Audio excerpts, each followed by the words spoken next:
नमस्कार। आज हम एक बहुत ही दिलचस्प मुद्दे पर बात कर रहे हैं। स्रोत का शीर्षक है एआई बनाम मानव, बुद्धि और भावना का संघर्ष। हाँ, नमस्कार।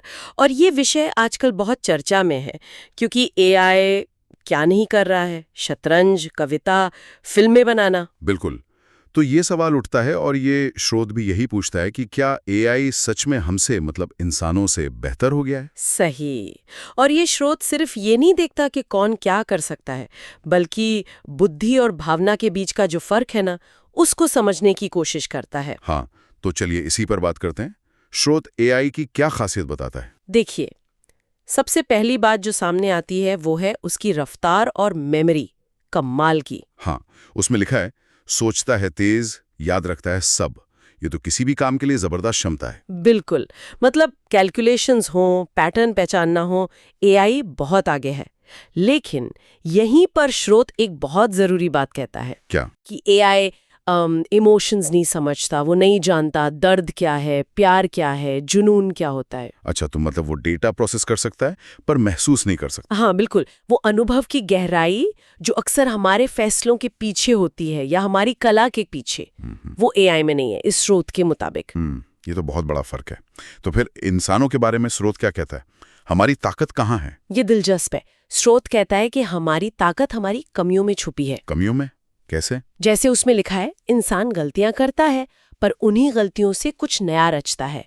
मतलब हम जो गलतियां करते हैं, सीखते हैं, कोशिश करते हैं। उससे कुछ नया बनता है। अप्रत्याशित। हाँ, वहीं से अक्सर असली रचनात्मकता आती है। एआई तो अपनी प्रोग्रामिंग के हिसाब से चलता है। हम अपनी गलतियों से सीखते हैं, बदलते हैं।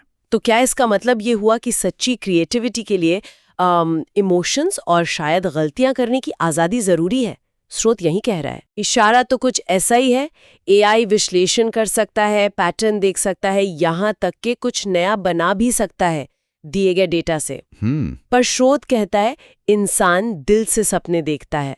हमारी प्रेरणा सिर्फ लॉजिक या डेटा नहीं है, वो उम्मीदें हैं, इच्छाएं हैं, कभी कभी बिना किसी तर्क के जुनून होता है।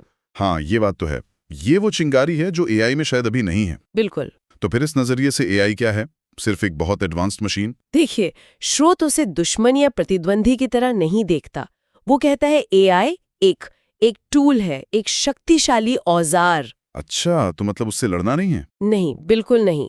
सोच ये है कि एआई से डरने या मुकाबला करने के बजाय उसे अपने साथ लेकर कुछ बड़ा बनाना है। ये तो सहयोग वाली बात हुई। हाँ, सहयोग।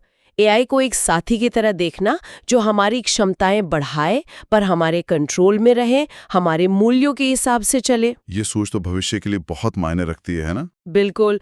और यहीं से हम स्रोत के सबसे अहम सवाल पर आते हैं। कौन सा सवाल? कि भविष्य किसके हाथ में होगा? क्या एआई अपनी इंटेलिजेंस से आगे बढ़ेगा या हम इंसान अपनी समझ, अपनी भावनाओं से उसे दिशा देंगे? हाँ, श्रोता पूछता है टीम एआई या टीम ह्यूमन? ये चुनना आसान नहीं लगता। ये सिर्फ चुनाव नहीं है, ये एक जिम्मेदारी है कि हम इस नई तकनीक और इंसानियत के रिश्ते को कैसे बनाना चाहते हैं। सही कहा। हमें सोचना होगा कि इंसानी अनुभव की कौन सी बातें हमारे लिए सबसे जरूरी हैं। हाँ, और उन्हें इस तकनीकी युग में कैसे बचा कर रखना है। ये चर्चा का अंत नहीं है, बल्कि श्रोताओं के लिए सोचने का एक बिंदु है। बिल्कुल। टीम एआई या टीम ह्यूमन, ये सवाल हमारे साथ रहेगा।